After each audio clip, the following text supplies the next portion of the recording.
dirt road 30 kilometers north of Saigon, men of the 1st Infantry Division search for mines as they approach Shanlu village. In a battalion-sized operation, the village is surrounded on the morning of December 8th.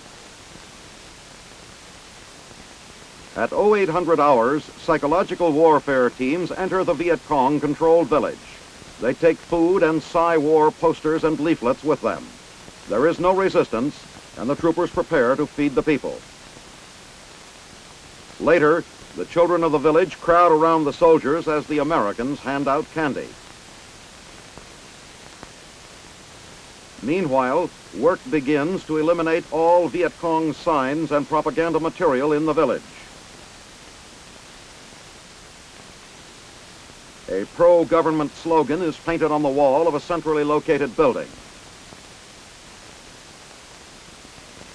One Psy-War team hands out specially designed calendars and anti-Viet Cong leaflets as they make the rounds of all village shops and public places. The communist doctrine must be defeated in the minds of the people. This literature helps to do the job. Posters show how well off other villagers are under government protection. They tell of medical aid, food, and a peaceful, productive life. The men of the village are assembled for intelligence interviews. It is known there are many VC among them. Some of the hardcore communists, however, hide and open fire on the Americans when the troopers go to round them up.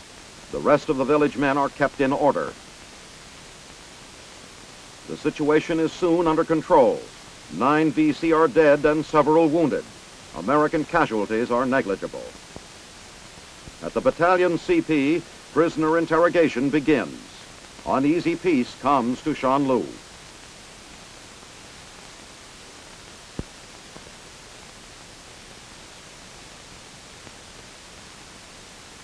Activities of the 6th Psychological Operations Battalion are varied. In Saigon, a small team of advisors to the Vietnamese on television operations works with station WTVN, which operates on Channel 9 and reaches about 1,100 TV sets. Broadcasts are accomplished in modern, well-equipped studios. Under the supervision of Lieutenant Robert J. Serry, the 3-man advisory team prepares one 90-minute program per week, film and live, as well as the production of numerous special programs.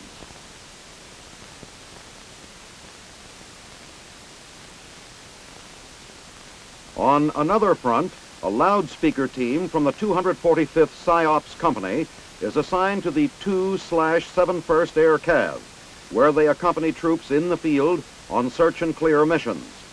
Along with them, the PSYOPS team carries loudspeakers and amplifiers on their backs. When Viet Cong are killed, members of the team place leaflets on the bodies as a grim reminder to the others. Other PSYOPS men, through the interpreter, interrogate a suspected VC.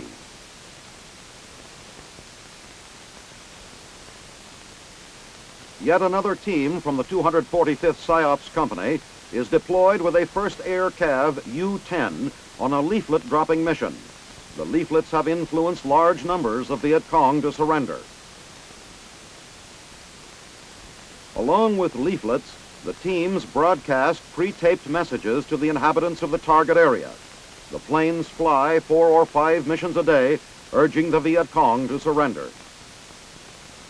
In special situations, the ARVN interpreter talks directly over the loudspeaker set, as in the case of 2 Vietnamese who are hiding in fish traps. These 2 men have been talked out of hiding and are being held at bay by the choppers until ground troops take over.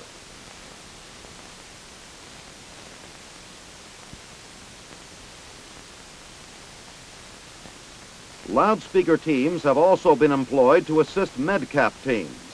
Working hand in hand, the PSYOPS men are used to tell the people that the medics have arrived in town.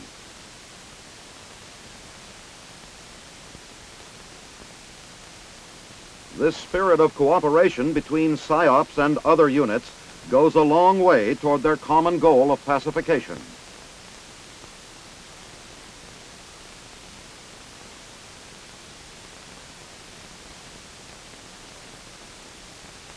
On 4 December, at approximately 5 a.m., an explosion and fire totally gutted the 6th PSYOPS Battalion Administration Headquarters building in Saigon. It is estimated that up to 1,000 pounds of plastic explosives were used by the Viet Cong terrorists to destroy the building, which was formerly the Capitol Kinh Do movie theater. The lower auditorium has been used as a storage area, the upper balcony as a temporary transit billet for men on reassignment. Fortunately, of the 12 men in the building at the time of the explosion, none were killed, although at least 9 received severe burns. This was the second attempt to destroy the theater building. Once before, it was bombed while American personnel were watching a film.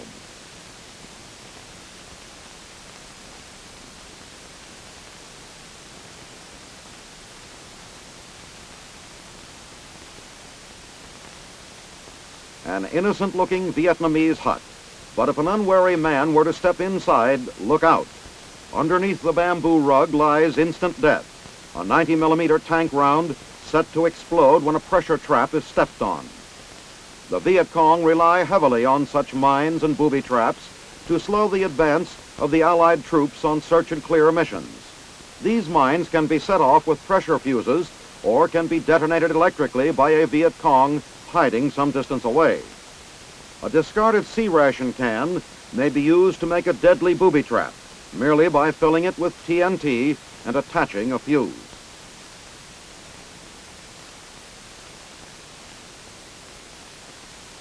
Anti-personnel mines and booby traps have been found at helicopter landing zones, on roads and trails, at fence gates or rice paddy dikes.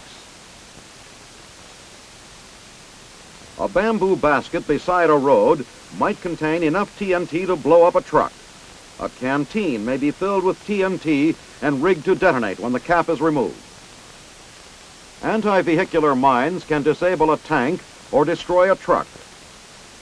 With such displays, schools at the 1st and 3rd Marine Divisions in Vietnam keep Marines current on the latest Viet Cong trends in the use of hidden explosives.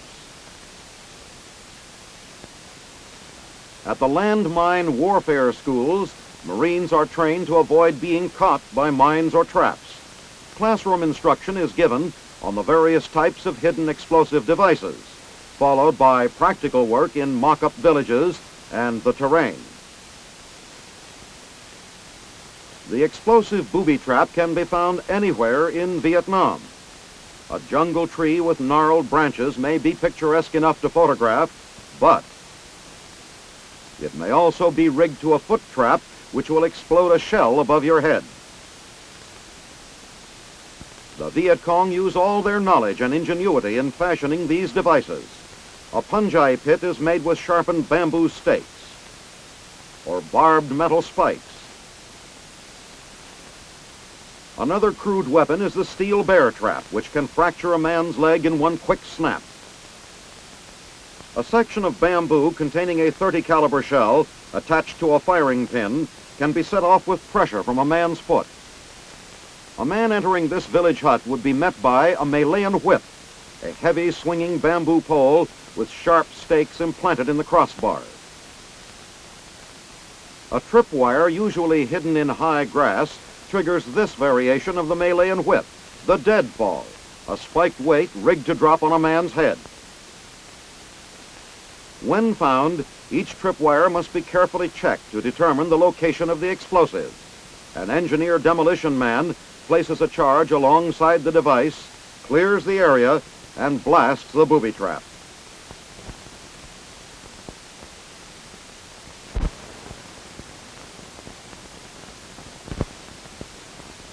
As Christmas rapidly approaches, preparations for it are evident everywhere in Vietnam.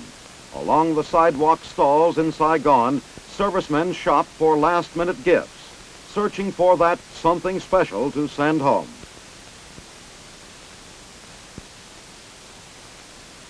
All the military exchanges are jammed and expect to be busy right up to the last moment. The well-stocked shelves of the Cholom Exchange, largest in Vietnam, are being rapidly emptied, and sales for December will exceed $1.5 million. At Saigon Airport, cargo facilities are beginning to feel the strain as thousands upon thousands of packages pour in from home. Personnel at the APOs are kept working around the clock, but expect to meet their goal of having all packages and mail delivered by Christmas morning.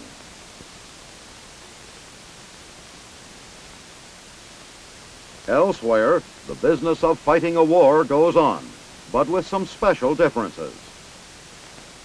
As they conduct their sampan search operations, the crew of this river patrol vessel has begun distributing Christmas gifts to many of the Vietnamese families they meet. Though many of the people have never seen Christmas presents before, they welcome the gifts of food and clothing. For the children, there are toys and candy, but so used to secrecy has this boy become that after receiving his gift, he immediately hides it. Amidst the Yuletide spirit, the crew knows it must remain on the alert. The river operation continues despite the holiday season. At the Da Minh Orphanage and School in Saigon, the war seems far away as men of the 79th Maintenance Battalion sponsor a Christmas party. No Christmas is complete without Santa Claus, and sure enough, he shows up complete with combat boots in the person of Lieutenant Kenneth Burnett.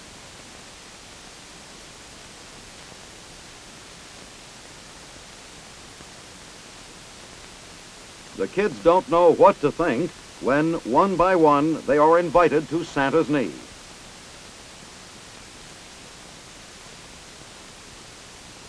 But after the usual discussion concerning behavior, they quickly relax as each receives a gift directly from St. Nicholas's bag.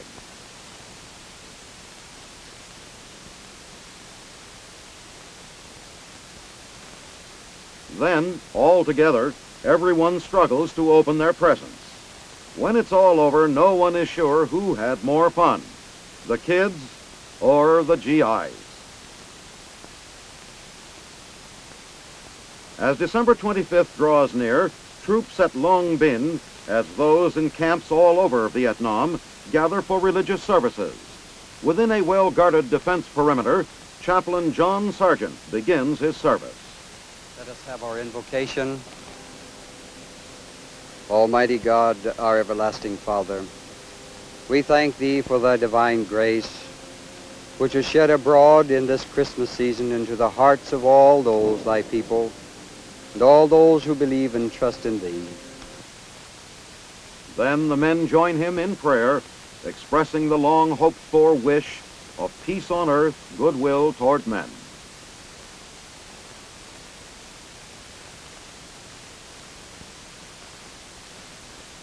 In the spectacular mountains of Bavaria, Germany, in the general area of Oberammergau, seen here in December 1966, a number of U.S. Army schools are located. At Kimbrough Kaserne, Murnau, students learn to disassemble the transmission of tank recovery vehicles. Guard dog training is another subject taught in U.S. Army schools, Europe. These dogs make an important contribution to the security of vital installations and to the effective patrolling of borders.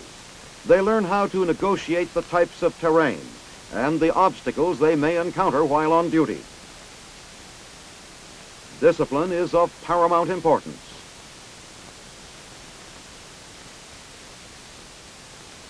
So that the dogs may learn to attack an enemy, they are agitated by members of the training staff.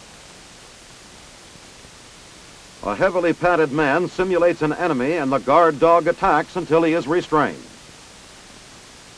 At the demolition and mine training area, a warning flag is raised as a signal for all to stand clear as the training team prepares to set off explosives behind a protective shield.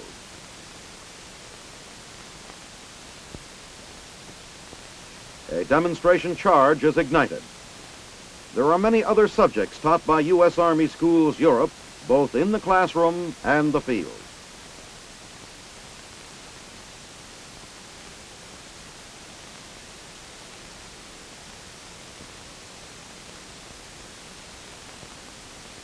The Christmas 1966 season in Berlin, Germany, is celebrated by U.S. and Allied troops stationed in the city. Major General John F. Franklin, Jr., U.S. Commander Berlin, speaks to those assembled for the tree lighting ceremony.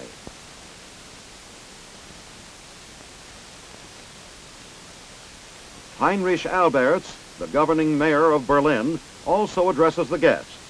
Then the moment arrives for the lighting of the tree, with the mayor of this sector, Hans Schnitzer, and Brigadier General James L. Baldwin, Commanding General Berlin Brigade, doing the honors.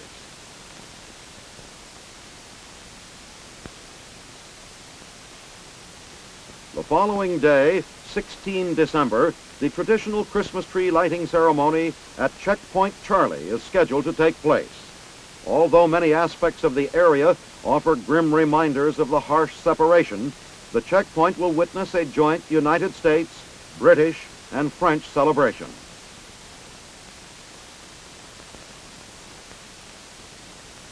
At 1700 hours, all is ready. Taking part in the ceremony is Deputy Mayor Erwin Beck of the American Sector District of Kreuzberg, in which Checkpoint Charlie is located. As onlookers watch, the tree on the roof is lighted. The Deputy Mayor gives presents to the personnel of the checkpoint. U.S. soldiers join British and French personnel who share in the operation of Checkpoint Charlie.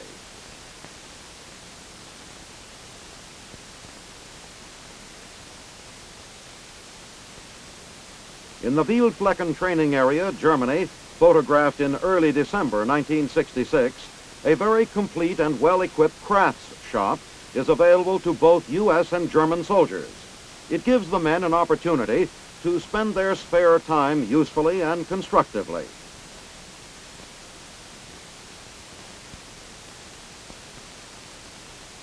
One of the crafts most popular with the men is leatherworking. Other men enjoy working with wood, utilizing the modern power tools. A hobby which has wide acceptance in both Europe and the U.S. is photo finishing. Soldiers stationed in the area have fine equipment to bring out the best results in their photography. With experienced advisors, a soldier is able to perform every step through the final print.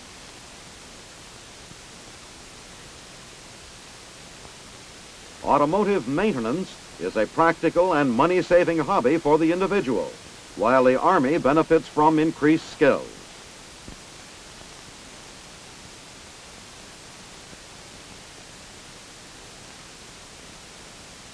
December, graduation day at Colombia's Military Academy in Bogota. In a colorful ceremony held on the grounds of the Academy, 75 cadets are receiving their commissions as second lieutenants.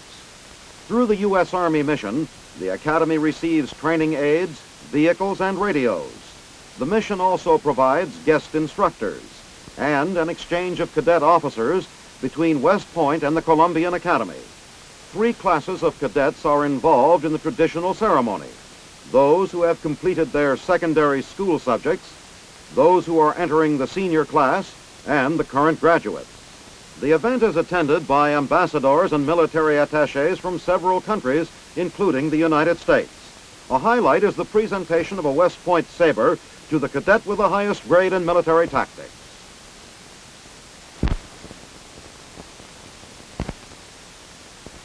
The island of Guam, strategically located 1,100 miles east of the Philippines, today shows few scars of the bitter fighting that began 25 years ago, just a few days after Pearl Harbor. On December 10, 1941, the Japanese launched their invasion on Tamuning Beach, opposed by a poorly armed force of only a few hundred men. In 2.5 years of occupation, the Japanese spared no effort in preparing fortifications for the attack they knew would one day come. Though most were destroyed in the fighting, several concrete pillboxes and bunkers still stand, silent and deserted. The Japanese also hollowed out hundreds of caves, building extensive connecting tunnels deep into the mountainside. One which served as a bomb shelter during the war finds a similar use today. Japanese guns, overgrown and rusted, still point skyward against the plains which pounded the island prior to the Americans' return. On July 29, 1944, the 3rd Marine Division led American forces ashore at Asan Point and Agat Bay. The wreckage of a Japanese two-man sub is the only reminder of the landing. The liberating forces quickly pushed inland as the Japanese pulled back to make their stand near Mount Santa Rosa. These quiet hills are strewn with the wreckage of Japanese two-man tanks. The battle broke enemy resistance, and many fled into the mountains, where as late as 1960, 2 were captured. Not all the wreckage is Japanese. This American tank was destroyed in an attack by enemy aircraft. In many parts of the island, both American and Japanese unexploded shells are still being recovered. Here, a demolition specialist affixes a C4 plastic charge to detonate them, almost 25 years after they were fired.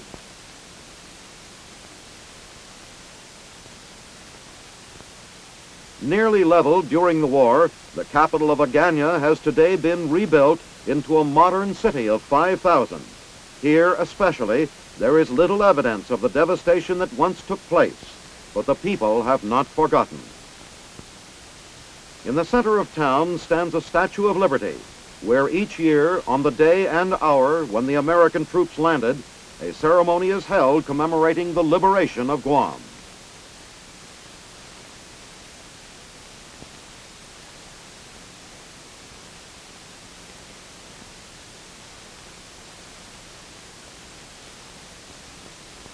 This national memorial at Pearl Harbor, Hawaii, marks the final resting place of the battleship Arizona and the 1,100 members of her crew sunk by the Japanese during their attack on the American naval base on December 7, 1941. Launched from carriers, planes of the Japanese Naval Air Arm flew in from the sea on that fateful Sunday morning. Approaching from the windward side of Oahu Island, the deadly warplanes were shielded from view until the last minute as they hugged the passes and valleys of the Ko'olau mountain range. Retracing their flight path today, 25 years later, Hawaii looks much as it did in 1941.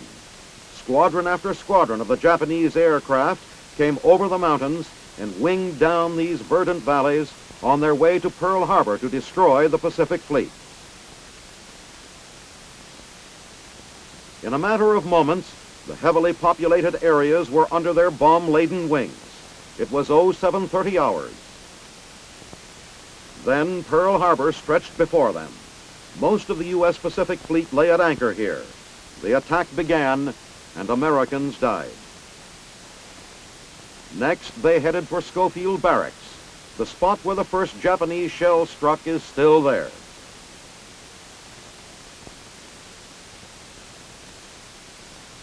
The National Memorial Cemetery of the Pacific was established following World War II, and many victims of the Japanese attack lie at rest here.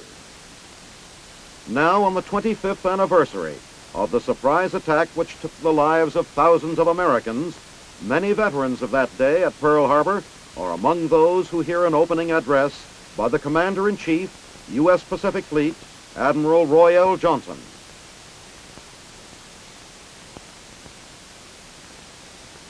Key speaker of the day is the Secretary of the United States Navy, the Honorable Paul H. Nipsey. Thousands listen to the speakers and the prayers and the hymns. A memorial flyby is performed by Navy and Marine jets. 25 years later, Pearl Harbor is remembered well.